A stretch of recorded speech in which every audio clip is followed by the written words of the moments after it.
खबर मुरादाबाद से, जहां मंडल में पहली बार होने जा रहा है बड़ा आयोजन। मुरादाबाद में सांस्कृतिक महाकुंभ ओडिशा का होगा भव्य शंखनाद। मुरादाबाद मंडल में पहली बार प्रदेश के मुख्यमंत्री योगी आदित्यनाथ के निर्देशन और मंडलायुक्त की अनोखी पहल से आयोजित हो रहा है ओडिशा चौपाला साहित्योत्सव। मुरादाबाद मंडलायुक्त द्वारा मंडल के पहले सांस्कृतिक महोत्सव ओडिशा चौपाला का आधिकारिक लोगों और विस्तृत शेड्यूल किया गया लॉन्च। मुरादाबाद के गांधी मैदान में आयोजित होने वाले कार्यक्रम में साहित्य के साथ साथ कला संस्कृति का भी होगा समागम। मुरादाबाद में 22 जनवरी से 26 जनवरी तक आयोजित होगा कार्यक्रम, जिसमें 3 विशेष मंडल होंगे। मंडलीय सांस्कृतिक विरासत को ओडिशा विश्व पटल पर एक नई और अमिट पहचान देगा। मंडलायुक्त मुरादाबाद के गांधी मैदान में 3 पंडाल लगाए जाने हैं, जॉन एलिया, रामगंगा नदी और तीसरा होगा विशेष। ओडिशा चौपाला के मंच पर दिग्गजों का होगा जमावड़ा। म्यूजिक कॉन्सर्ट से लेकर डॉक्टर कुमार विश्वास, मनोज तिवारी जैसे कलाकारों के हर रोज आयोजित होंगे कार्यक्रम। देश भर के प्रकाशक अपनी पुस्तक यहां पर पुस्तक मेले में लेकर आएंगे। मुरादाबाद मंडल भर के नए साहित्यकारों को भी अपनी अनपब्लिश्ड साहित्य को रखने के लिए प्लेटफॉर्म मिलेगा। वर्तमान युग में युवा पीढ़ी को रील और डिजिटल दुनिया से बचाने को मंडलायुक्त की पहल। उत्तर प्रदेश के मुख्यमंत्री योगी आदित्यनाथ के निर्देश, मंडलायुक्त आंजनी कुमार के विशेष पैच। उत्तर प्रदेश के मुख्यमंत्री योगी आदित्यनाथ के निर्देशों, मंडलायुक्त आंजनी कुमार के विशेष निरीक्षण में जिला प्रशासन आयोजित करा रहा है ये कार्यक्रम। ओडिशा चौपाला साहित्योत्सव में युवाओं को पढ़ने और लिखने के लिए मिलेगी प्रेरणा। ओडिशा चौपाला कार्यक्रम को लेकर अभय केसरी संपादक डॉक्टर नरेंद्र सिंह ने कमिश्नर मुरादाबाद आंजनी कुमार सिंह से की खास बातचीत। हम मौजूद हैं मुरादाबाद में, हमारे साथ मुरादाबाद मंडलायुक्त आंजनी कुमार जी हैं, उनसे बात करेंगे। सर, ये जो आयोजन है ओडिशा, थोड़ा इसके बारे में थोड़ा बताइए सर, क्या है ये आयोजन? देखिए, मुरादाबाद में पहली बार हम साहित्य का उत्सव, जिसमें पुस्तक मेला भी होगा, हम साहित्य का उत्सव करने जा रहे हैं। मूल रूप से ये संस्कृति से जुड़ा हुआ है। जैसे आपने देखा होगा कि जनरली बहुत सारी जगहों पे लिटरेरी फेस्टिवल्स हो रहे हैं, बड़े बड़े फेस्टिवल्स हो रहे हैं। मुरादाबाद में पहली बार हम लिटरेरी फेस्टिवल कर रहे हैं और इसका उद्देश्य ये है कि यूथ को हम किताबों से जोड़ें, संस्कृति से जोड़ें, साहित्य से जोड़ें और उसकी जो स्वस्थ परंपरा है उस परंपरा से जोड़ें।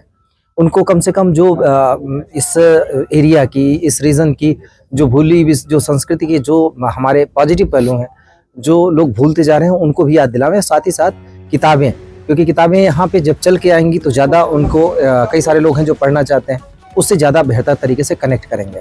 तो हमने ये जो 5 दिन का 22 से लेकर 26 तक का जो साहित्य उत्सव रखा हुआ है, इसका जो एक उद्देश्य तो बच्चों को, जो यूथ है, उनको किताबों से जोड़ना है, जो पुस्तक प्रेमी हैं उन तक किताबों को पहुँचाना है। साथ ही हम इसमें जो संस्कृति के, लोक संस्कृति के जो पहलू हैं उनको हम जोड़ रहे हैं। जो हैंडीक्राफ्ट के हमारे हस्तशिल्पी हैं उनको जगह दे रहे हैं। और साथ ही चूँकि व्यंजन हमारी संस्कृति का बहुत अहम हिस्सा है, तो हम फूड फेस्टिवल भी कर रहे हैं। सरस मेला भी इसी के साथ शामिल है, जिसको आप जानते हैं कि स्वयं सहायता समूह और हस्तशिल्पियों जो गाँव के जितने भी होते हैं उनको जगह दी जाती है, वो भी इसमें शामिल है। और इसके साथ ही हम संस्कृति, कला और साहित्य के विभिन्न पहलुओं पर बड़े बड़े लोगों को हमने इनवाइट किया है, उनके साथ बातचीत भी होगी। ऐसी चर्चा हम करने का प्रयास करेंगे जिससे कुछ सार्थक दिशा मिले, हम यहाँ से कुछ एक संदेश जाए। शाम को हर दिन हमने वो सांस्कृतिक संध्या भी रखा हुआ है, जिसमें जो संस्कृति से जुड़े हुए लोग हैं, बड़े कलाकार, उनको इनवाइट किया है। और इस सब के केंद्र में है सरस्वती पूजन। माँ सरस्वती की आराधना भी होती है, तो 23 फरवरी को यहाँ पर सरस्वती पूजन का भी कार्यक्रम है। इन सब के उसमें आर्ट गैलरी से लेके फोटो गैलरी, आर्टिफैक्ट्स, इन सबको सबके लिए व्यवस्था कर रहे हैं। और साथ ही जो हमारे लोकल टैलेंट्स हैं उनके लिए भी व्यवस्था कर रहे हैं। इसमें हमने एक और काम किया है, जो हमारे यहाँ के मूर्धन्य साहित्यकार रहे, नवगीतकार, जिनके पिछले कुछ समय पहले जिनका देहांत हुआ था, उनकी याद में माहेश्वर तिवारी पुरस्कार साहित्य का भी पूर्वांचलवासी संस्था की तरफ से हमने घोषित किया है, जो 1 लाख रुपए का पुरस्कार होगा। और उसके लिए भी हम जो एंट्रीज हैं, उसके लिए समिति वगैरह बन चुकी है, उसके लिए एंट्रीज हैं, वो भी इनवाइट करेंगे। जो लोग सेल्फ पब्लिशिंग करते हैं उनको भी स्थान दे रहे हैं। हम यहाँ पर जो पब्लिशर्स हैं उनके साथ भी चर्चा करेंगे कि किस तरीके से जो नई प्रतिभाएं हैं उनको जगह दी जाए पुस्तकों में, अन्य जगहों पर, और मीडिया के भी बहुत सारे प्रोधाओं से यहाँ पे बातचीत होगी। सर आपने बताया कि जैसे मुरादाबाद में चूंकि ऐतिहासिक होने वाला है, पहली बार हो रहा है, ये ऐतिहासिक किस दृष्टि से है? मतलब देखिए, एक तो पहली बार हो रहा है, तो पहली बार यहाँ पे पुस्तक मेला लगना और साहित्य का उत्सव होना अपने आप में बड़ी चीज़ है। दूसरी बात यह है कि ये रिवाइव कर रहा है पुरानी जो हमारी संस्कृति यहाँ पे रही है। देखिए, परंपराओं के दो पहलू होते हैं। एक तो कोई परंपरा जो आपके लिए नुकसानदेह होती है उसको आप छोड़ देते हैं।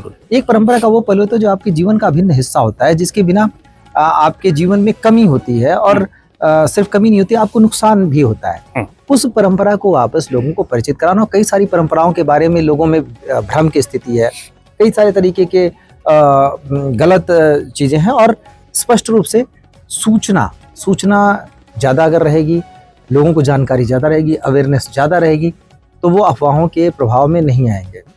इस तरीके से ये ऐतिहासिक है कि हम संस्कृति को मूल बनाकर लोगों को साहित्य और कला से जोड़ने का प्रयास कर रहे हैं, और अपने यहाँ के सभी टैलेंट्स को, सभी जो प्रतिभाएं हैं उनको एक जगह देने का प्रयास। सर जैसे देखा जाए चूंकि रील का दौर है, युवा क्या लगता है जिस प्रकार से दिल्ली में प्रगति मैदान में पुस्तक मेला लगता है, आपने बात की कि मुरादाबाद में भी चूंकि पुस्तकों का जो है यहाँ पर आप बड़े बड़े पब्लिशर्स को बुला रहे हैं, तो क्या लगता है कि युवा आएगा और इसका बेनिफिट जो है कहीं ना कहीं हमारे युवाओं को होगा? देखिए, हमारे लिए चाहे रील का कितना भी दौर हो गया हो और तकनीक चाहे जितनी भी आगे चली गई हो, जो भविष्य है वो पुस्तकों में है। जो हमारी अगली जनरेशन है वो अगर बेटर हो सकती है तो पुस्तकों से हो सकती है, और इसको सभी लोग रियलाइज़ कर रहे हैं।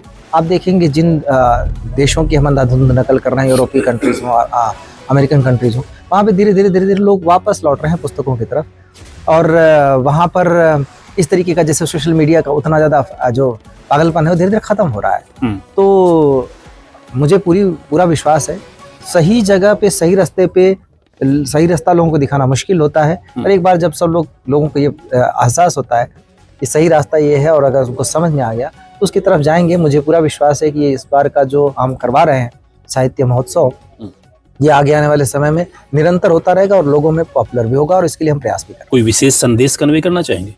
संदेश सिर्फ यही है कि इसमें सभी, हम पूरे मंडल का ये उत्सव है जो मुरादाबाद में हो रहा है। हमने सभी 5 जनपदों को इसमें उनका प्रतिनिधित्व भी किया है, उनको जोड़ा भी है।